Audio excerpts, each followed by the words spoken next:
Father, you father me with holy love, with grace and peace. Your mercy surprises me. Tuhan, kita berjumpa kembali lagi di dalam nama Tuhan kita Yesus Kristus. Shalom Bapak Ibu Saudara. Shalom semuanya. Selamat pagi. Selamat datang di tempat ini. Untuk kita datang memuji, menyembah Dia. Kita percaya ketika kita menyembah Tuhan pada pagi hari ini, ketika nama Tuhan ditinggikan, kita akan menarik hadirat Allah turun di tempat ini. Amin. Dan kita boleh merasakan Tuhan hadir di tengah-tengah kita. Haleluya. Haleluya. Bapa, kami datang kepadamu Tuhan. Haleluya.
firman yang Dia beritakan hanya benar-benar daripada Engkau saja Tuhan.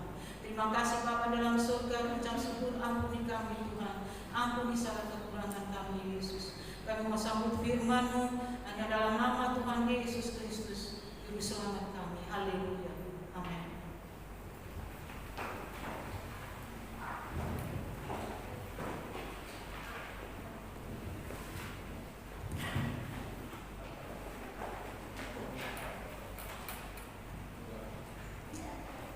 Puji Tuhan, Shalom. Apa kabar saudara? Sehat-sehat? Tadi nyanyi apa lagi dengan kumis tahan masker. Memang ini standar protokol saudara ya. Kita harus perlu bersungguh-sungguh. Kita ikuti. Rasanya tadi pengen memuji Tuhan, tapi 30 menit cukup. Kalau kelewatan tidak mengikuti aturan bahaya juga. Tapi kita sebagai anak-anak Tuhan yang percaya kepada Tuhan, iman akan terlihat di dalam situasi dan kondisi seseorang. Situasi dan kondisi akan mengungkap sampai sejauh mana iman kita percaya kepada Tuhan. Situasi dan kondisi akan mengungkap apakah kita percaya kepada Tuhan atau tidak. Itu saudara. Dan saya percaya kita semua yang hadir pada saat ini adalah orang-orang yang beriman. Amin. Saudara masih bertahan di gereja ini, saudara masih mengikuti jam-jam ibadah, saudara masih mengikuti streaming yang kami kerjakan, dan saudara mencerna setiap kebenaran firman Tuhan, dan situasi kondisi itu akan menguji, akan memunculkan respon kita. Apakah kita benar-benar menunjukkan kita percaya kepada Tuhan atau tidak. Nah, mereka yang tidak percaya kepada Tuhan, mereka akan larut dengan situasi dan kondisi. Aduh susah ya, iya benar-benar susah. Aduh takut ya, kita mau buka begini, kita takut. Ke mall kita takut. Ada banyak ketakutan-ketakutan yang seringkali tanpa kita sadari kita ciptakan di dalam pemikiran kita. Kalau sejenak kita mengidentifikasi apa sih itu ketakutan, saudara? Takut. Saya mencoba melihat di Wikipedia, apa itu takut? Ketakutan adalah takut. Ketakutan adalah suatu tanggapan emosi terhadap ancaman. Takut adalah suatu mekanisme pertahanan hidup dasar yang terjadi sebagai respon terhadap suatu stimulus tertentu seperti rasa sakit atau ancaman bahaya. Jadi takut itu hanya sebuah tanggapan emosi terhadap ancaman. Takut hanyalah sebuah respon apabila ada sesuatu yang dapat merugikan kita menurut pemikiran kita. Kita pasti akan merasa takut. Nah, dunia di hari-hari ini sedang dilanda satu pandemi COVID-19 di mana baik media sosial, televisi dijejali terus berita-berita tentang COVID-19, sehingga tanpa kita sadari mulai terbentuk di dalam pemikiran kita. Bahkan ada beberapa kesaksian orang-orang yang karena akhirnya paranoid itu artinya parno itu kayak sesuatu yang sebenarnya belum tentu seperti apa yang dia pikirkan, tetapi karena terus media itu menyajikan sebuah informasi tentang COVID-19 begini, akhirnya sakit perut, mual. Nah, itu sudah. Ketakutan itu datangnya dari iblis. Ketakutan itu datangnya dari luar diri kita. Setuju? Ketakutan itu datangnya dari perkataan. Ketakutan itu datangnya dari media sosial, ketakutan itu datangnya dari televisi. Berita-berita yang kita dengar di hari-hari ini, isinya, kontennya selalu membuat orang itu khawatir. Betul nggak? Betul nggak? Pembunuhan, waduh, penganiayaan, waduh, seolah-olah ngeri gitu, saudara. Tapi tenang, saudara. Kita sebagai orang yang percaya, kita punya Yesus. Amin. Yesus yang bisa merasakan apa yang pernah dialami oleh kita. Siapa yang gak pernah merasakan? Yesus saja takut, betul gak? Yesus jangan dikira, saudara. Ketika dia berdoa di Taman Getsemani, ketika dia akan masuk pada sebuah tahap di mana mendamaikan manusia dengan Allah, mengembalikan gambar dan rupa manusia yang tercemar, yang rusak oleh karena dosa. Karena saking takutnya Yesus adalah manusiawi. Manusiawi, oleh karena itu Yesus juga pernah merasakan kelemahan-kelemahan manusia. Yesus 100% manusia, Yesus juga 100% adalah Allah. Cuma bedanya Yesus gak pernah berbuat dosa, tapi dijadikan dosa. Yesus ketika berdoa di Taman Getsemani ada sebuah kecemasan. Ketakutan-ketakutan ini seringkali berkembang di dalam alam pemikiran kita, dan kita mulai mengkalkulasi risiko yang akan kita terima. Padahal belum tentu apa yang kita takutkan itu terjadi dalam kehidupan kita. Hasil riset menyatakan 87% yang dicemaskan oleh manusia ketakutan itu gak terjadi. Tapi manusia seringkali memikirkan, aduh gimana ya? Takut itu merusak rencana Tuhan atas hidup kita. Ketakutan itu memperbudak seseorang. Ketakutan itu menguburkan potensi. Sekali lagi saya katakan, ketakutan itu menguburkan potensi. Saudara bisa lihat ketika seorang tuan yang mempercayakan talenta kepada hambanya, 1 talenta, 2, 4, yang 2 dikembangkan jadi 4, yang 4 dikembangkan jadi 8, tetapi yang 1 talenta ini apa? Argumennya dia berkata, Tuhan, 1 talenta yang kau berikan kepadaku, aku takut untuk menggunakannya, maka aku simpan. Ini aku kembalikan. Dikubur 1 talenta. Takut.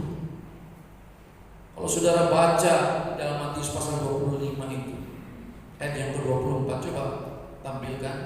Matius pasal yang ke-25 ayat 24.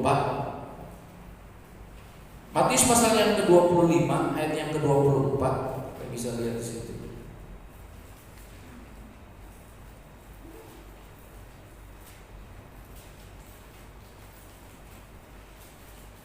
Matius 25 ayat yang ke-24.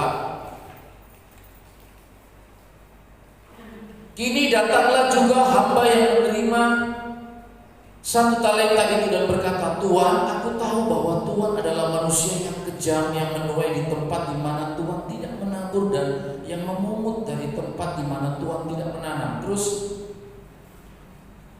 ayat 25, karena itu aku takut. Aku takut dan pergi menyembunyikan. Aku takut dan pergi menyembunyikan talenta Tuhan itu di dalam tanah. Takut. Akhirnya potensi itu terkungkung. Takut karena malu. Takut karena sesuatu yang gak wajar, saudara.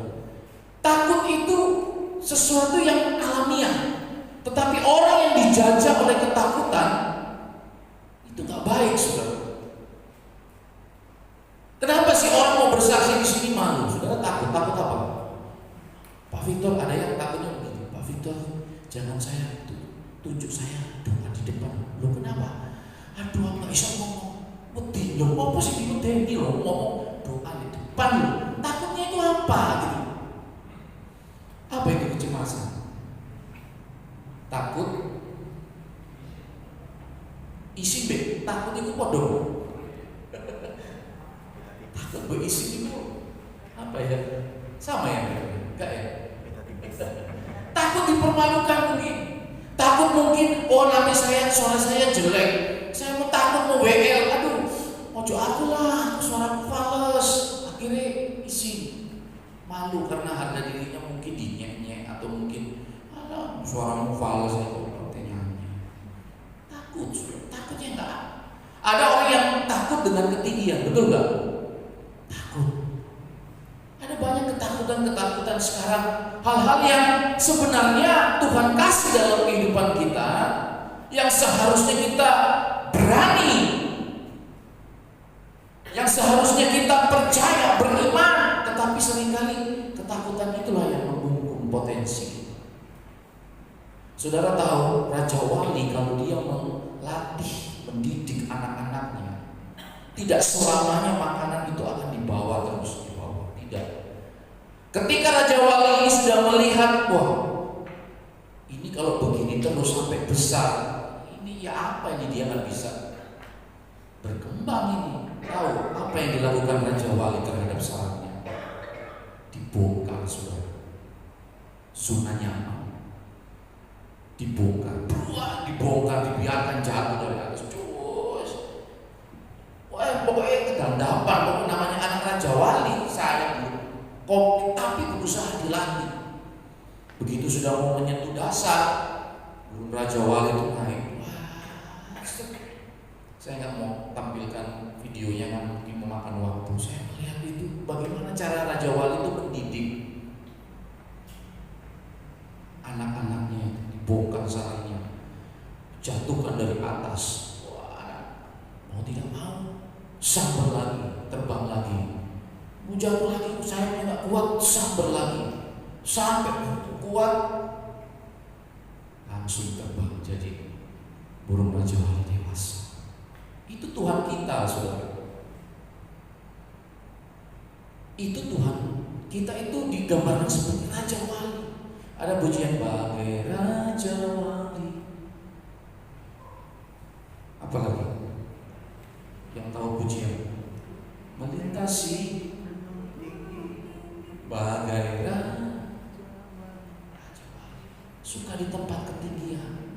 Orang yang suka di tempat ketinggian, dia suka dengan Tuhan, berkomunikasi, berdoa. Kalau kita modal utama, kalau kita menyadari bahwa kita takut dengan situasi dan kondisi, kita harus datang kepada Tuhan sebagai sumber kekuatan kita. Amin. Amin, saudara. Kalau kita sadar bahwa kita takut, bahwa kita tidak mampu untuk berjalan di teman-teman dunia, kita sadar kita harus mencari kekuatan itu di dalam Tuhan. Kita cari Tuhan. Kenapa Amos 5 ayat 4 katakan, carilah aku maka kamu akan hidup. Cari Tuhan, saudara. Berdoa. Orang yang menanti-nantikan Tuhan apa? Akan mendapat kekuatan baru. Mereka seumpama burung Raja Wali yang naik terbang tinggi dengan kekuatan sayapnya. Mereka berlari tidak menjadi, mereka berjalan tidak menjadi lesu. Kenapa banyak anak-anak Tuhan di hari-hari ini takut lemah? Karena tidak ada firman Tuhan di dalam hati. Dia tidak pernah mencerna, dia tidak pernah menyimpan setiap perkataan firman Tuhan. Ada satu pujian, setiap janjimu Tuhan kusimpan dalam lubuk hatiku. Lewati setiap masalah, tiap tetes air mata dalam hidup. Menyimpan janji Tuhan. Ketika kita dekat dengan Tuhan, ketika kita menjadikan firman-Nya itu satu rema yang menghidupkan apa yang ada di dalam hati kita, iman kita akan semakin hari, semakin dewasa, semakin bertumbuh.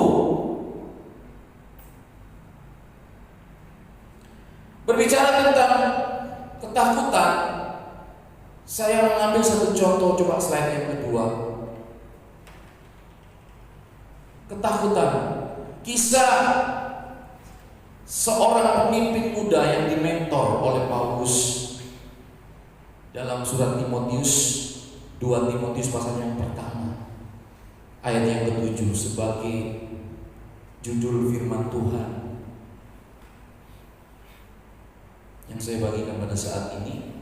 Sebab Allah memberikan kepada kita bukan roh ketakutan, melainkan roh yang membangkitkan.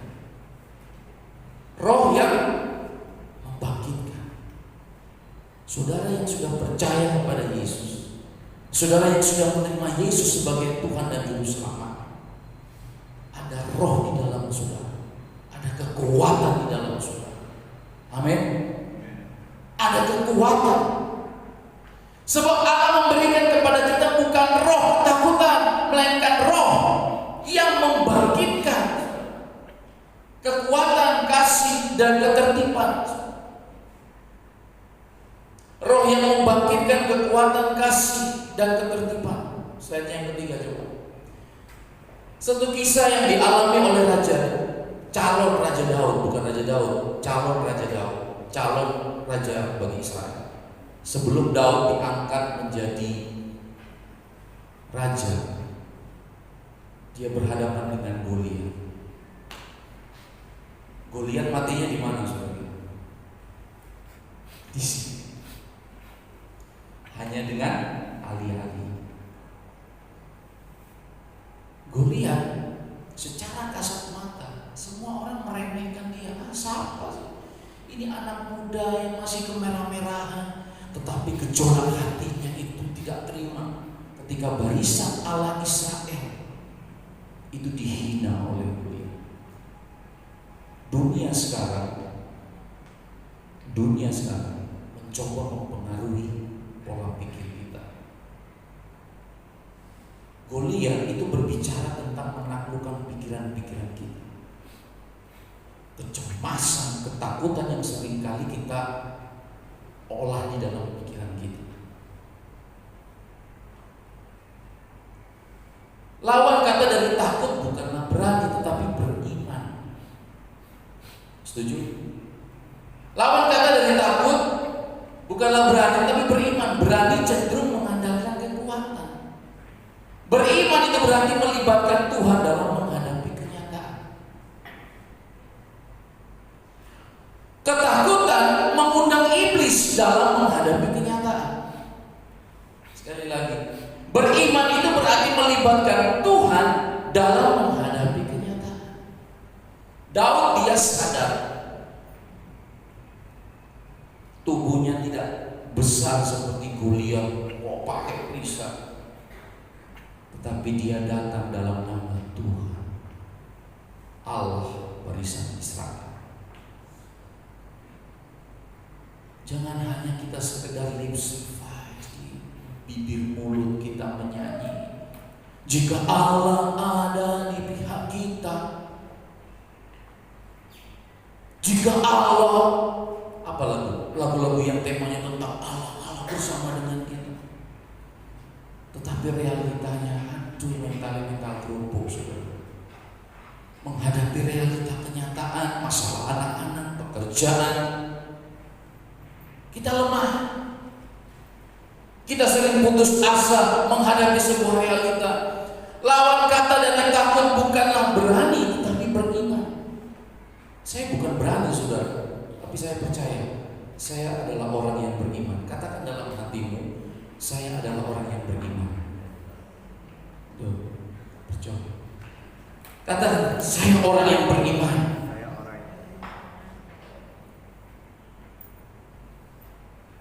Percaya. Daud ketika menghadapi Goliat, sebuah realitas, sebuah kenyataan di mana badannya nggak seberapa, kecil kalau dibandingkan dengan Goliat. Tapi dia datang bersama dengan Allah. Ketika engkau menghadapi sebuah realita kenyataan di dalam hidup ini, Jangan engkau andalkan kekuatan. Orang yang berani, apalagi orang biasanya berani kalau punya dekengan, betul gak? Saya kenal orang berpangkat. Saya kenal dengan jenderal. Iblis gak takut jenderal, saudara. Iblis gak takut orang berpangkat, presiden. Iblis gak takut. Orang panglima aman saja. Mari ya firman Tuhan. Elia hanya menyuruh Gehazi, celupkan diri dia. Iblis gak takut dengan orang berpangkat, tapi iblis sangat takut dengan orang yang beriman. Kau percaya, kau belum melihat, tetapi percaya. Itu orang beriman, saudara. Kita ini seringkali diukur, dikungkung dengan logika kita yang terbatas. Kita berusaha mencerna firman Tuhan itu dimasukkan di dalam kepala kita yang kecil, pola pikir kita, sehingga ketakutan-ketakutan, secara realita begini. Lah untuk apa saudara datang ke gereja? Untuk apa saudara beriman kepada Yesus kalau saudara tidak percaya apa yang dikatakan oleh firman Tuhan?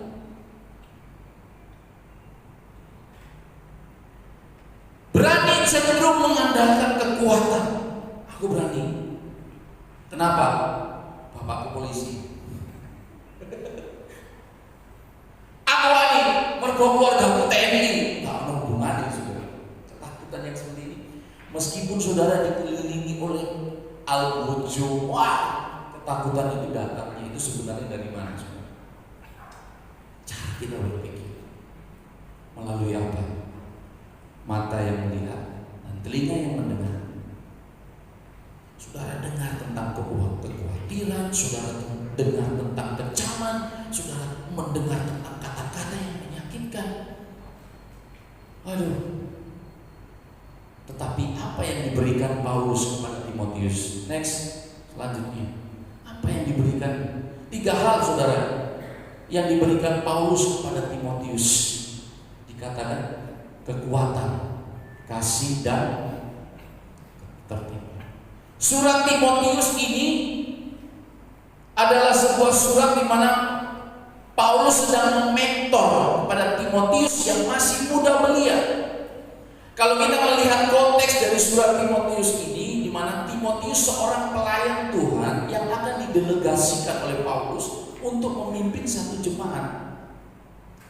Dan Timotius ini masih muda belia, dia mempunyai kelemahan pencernaannya, sering sakit-sakitan, sakit perut. Oleh karena itu di pasal yang di dalam 1 Timotius dikatakan, jikalau engkau lemah dalam pencernaan, cobalah minum anggur, di perkataan Paulus. Ya, ada kelemahan, ada ketakutan, kecemasan yang seringkali dia pikirkan, yang sebenarnya ketakutan itu tidak ada dasar. Masih muda, dipercayakan satu jemaat, dan jemaatnya itu, kalau saya mendramatisir, itu profesor, doktor, S1, S2, S3. Pintar. Nah, sebagai seorang mentor, Paulus memberikan satu motivasi. Tuhan memberikan bukan roh ketakutan, Timotius, tapi roh yang membangkitkan kekuatan. Kekuatan sudah ada dalam diri kita. Amin. Amin, saudara. Roh Kudus ada di dalam hati saudara dan saya. Kekuatan, kasih, dan ketertiban. Kekuatan, sesuatu yang dari dalam, yang bisa menangkal serangan-serangan iblis, panah-panah iblis, perkataan-perkataan yang menghancurkan hidup kita. Kenapa seringkali banyak anak-anak Tuhan yang tidak menggunakan firman Tuhan sebagai senjata, sebagai perisai untuk menangkal segala panah-panah iblis yang akan menghancurkan kita? Kekuatan dari dalam, kasih agape. Saudara bisa baca saja, saudara bisa foto, atau saudara bisa tulis Filipi pasal 2 ayat 5 sampai dengan 8. Hendaklah di dalam hidupmu bersama menaruh pikiran dan perasaan Kasih ini apa? Belas kasihan. Belas kasihan, memandang setiap orang sebagaimana Kristus telah menerima kita apa adanya dengan segala kekurangan kita, demikian pula Kristus menerima orang-orang yang ada di sekitar kita dengan segala kelemahan. Itu berbelas kasihan. Berbelas kasihan, saudara. Kasih agape, kebaikan tanpa syarat. Siapa di sini yang mau berbuat tanpa syarat? Berbuat baik tanpa syarat. Mau menolong orang tanpa syarat. Rata-rata orang menolong itu pasti ada agenda, ada maunya. Kita ketemu dengan orang, awakmu tak tolong, tapi tolong. Dikendalikan. Kasih Tuhan tanpa syarat. Amin. Amin, saudara. Meskipun saudara tidak beribadah, meskipun saudara sering melupakan Dia, meskipun saudara tidak pernah membaca firman-Nya, tapi kasih Tuhan begitu tetap terus mengalir. Tetapi seringkali kita tak peka kebaikan Tuhan. Kita seringkali hanya menuntut itu. Setiap saat kita jatuh bangun di dalam dosa, di dalam kesalahan, kapanpun saat itu juga ketika engkau datang kepada Tuhan, Tuhan menerima kita apa adanya. Kasih-Nya apakah masih kurang ketika Dia mati di atas kayu salib dan menebus setiap dosa dan kesalahan kita yang sebenarnya kita diwariskan neraka kekal, tapi oleh karena kita percaya kepada Dia, mewarisi kerajaan surga. Yang setuju katakan.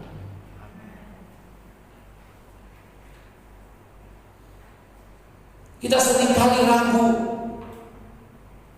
ketertiban, kekuatan kasih ketertiban, berpikir jernih.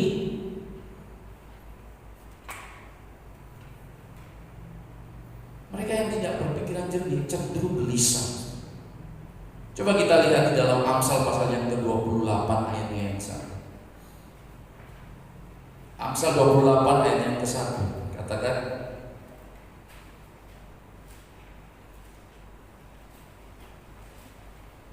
Kita baca sama-sama. 2, 3. Orang fasik lari walaupun tidak ada yang mengejarnya, tetapi orang benar seperti orang benar gak akan terpengaruh dengan situasi, saudara.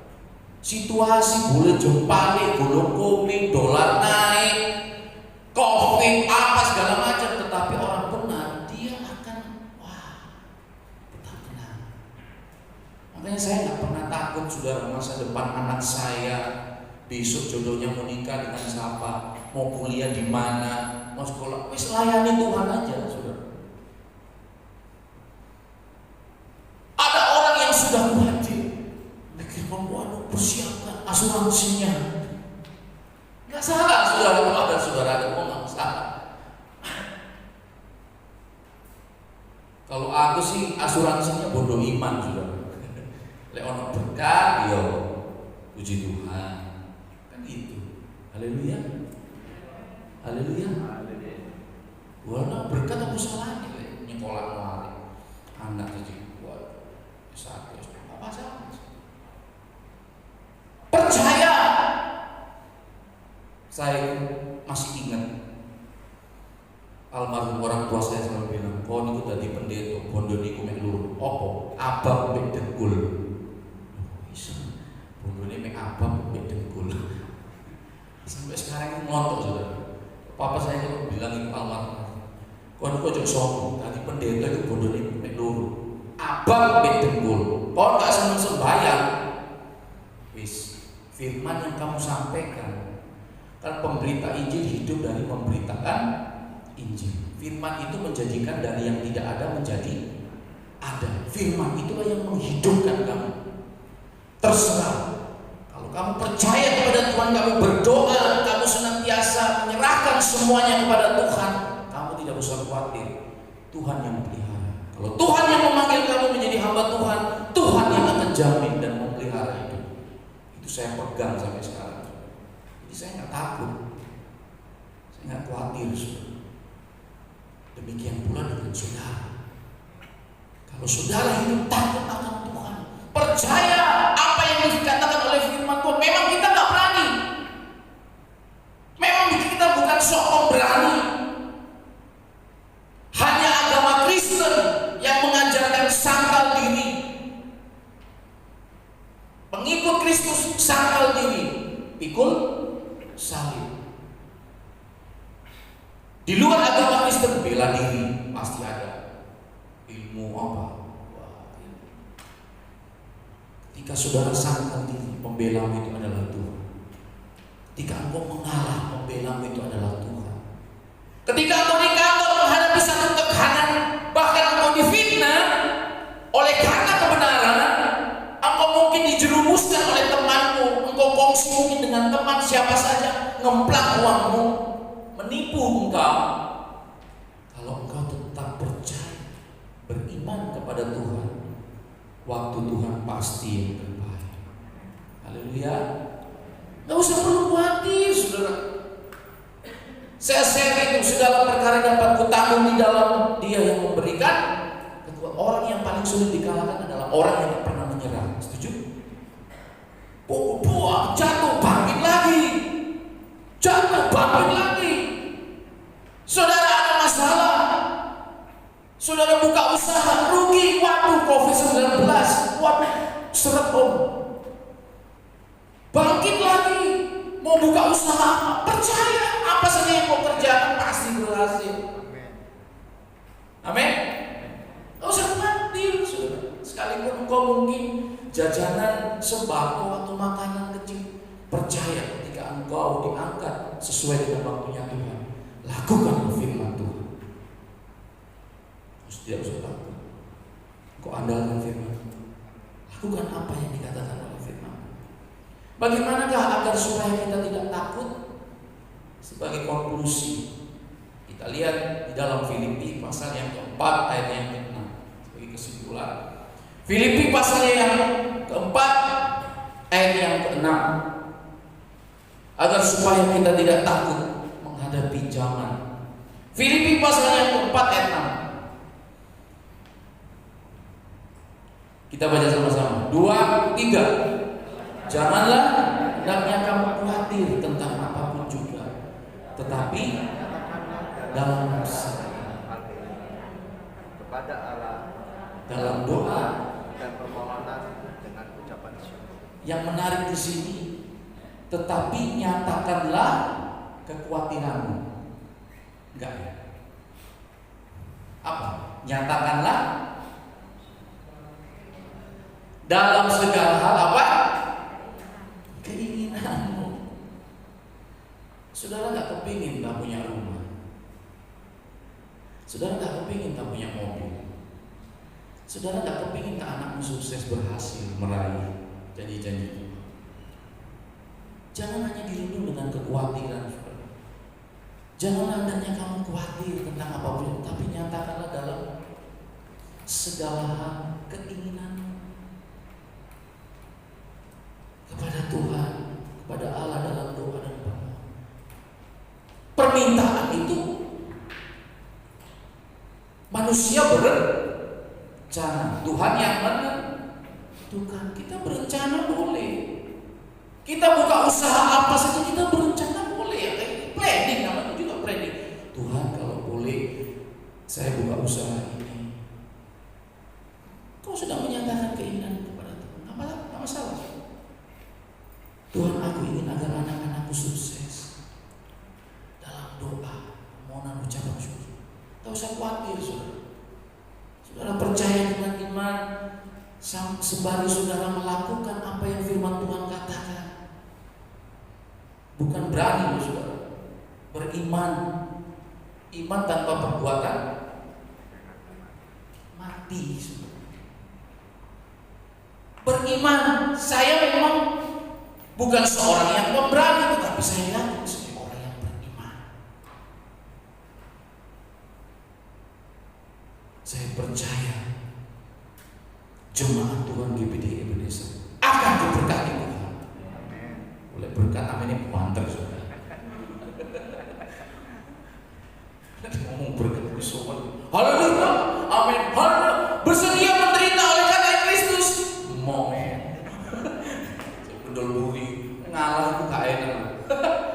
Sabar itu enak gak?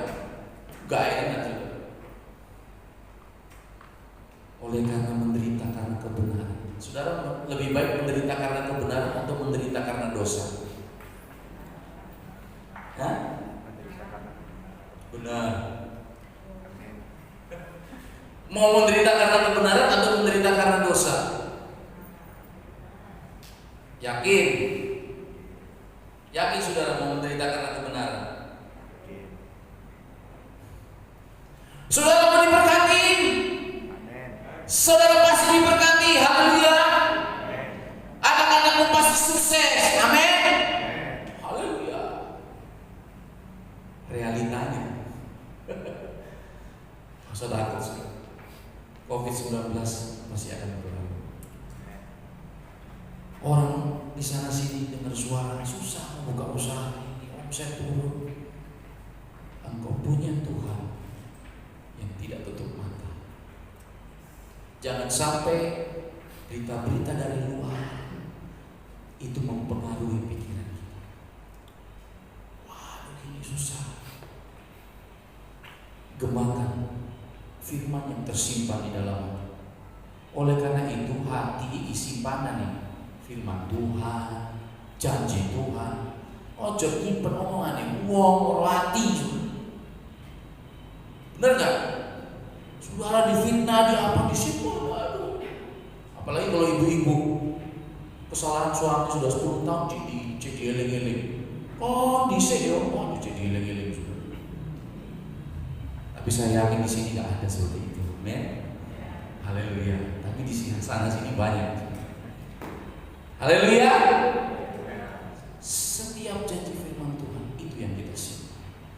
Ketika firman kita, hati kita, dunia situasi boleh bergejolak, tetapi hati kita tetap damai. Karena damai sejahtera itu datangnya hanya daripada Tuhan. Kenapa pemazmur Daud berkata, maka perkataanmu kutaruh di dalam hatiku, supaya aku tidak berdosa terhadap engkau. Terkadang situasi membuat kita terlalu cepat untuk mengeluarkan kata-kata. Situasi dan kondisi seringkali akan membangkitkan emosional kita, sehingga kita mengeluarkan kata-kata yang sifatnya menghancurkan. Kau goblok nak, wah ini gara-gara kamu, wah ini, waduh, sumpah serapah saudara. Aduh, memang iblis itu suka merekayasa situasi. Tetapi jangan pernah mau terpancing dengan situasi.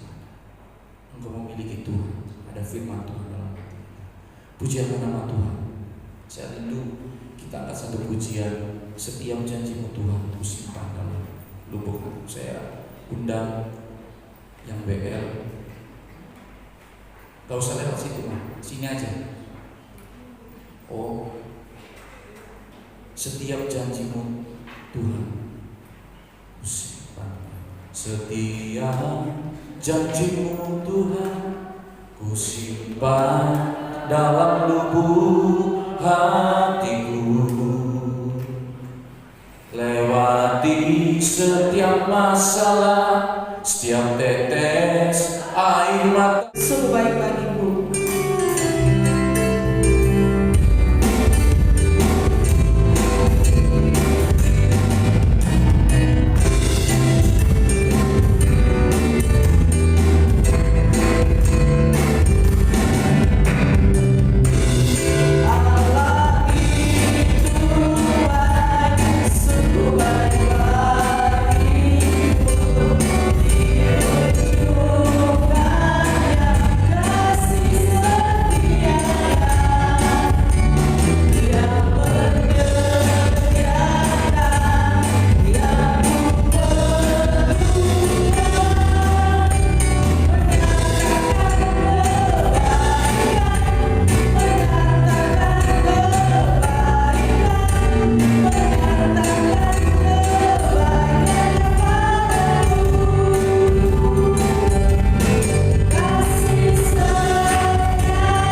mempersembahkan hidup mereka untuk hormat dan kemuliaan nama-Mu.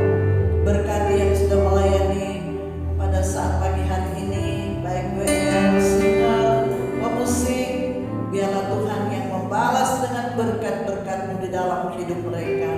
Kami berdoa di dalam pekerjaan, usaha, bisnis daripada umat-umat-Mu, kiranya Tuhan memberkati, Tuhan buat berhasil, dan apa yang menjadi cita-cita mereka, kami percaya pasti janji Allah akan digenapi dalam setiap kehidupan kami.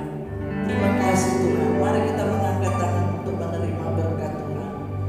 Umat-umat Tuhan yang kami kasih dalam Tuhan, pulanglah ke rumah dan bawalah berkat, anugerah Allah, cinta kasih daripada Tuhan Yesus Kristus, persekutuan di dalam Tuhan Roh Kudus tetap menyertai mulai siang hari ini sampai selama-lamanya. Haleluya.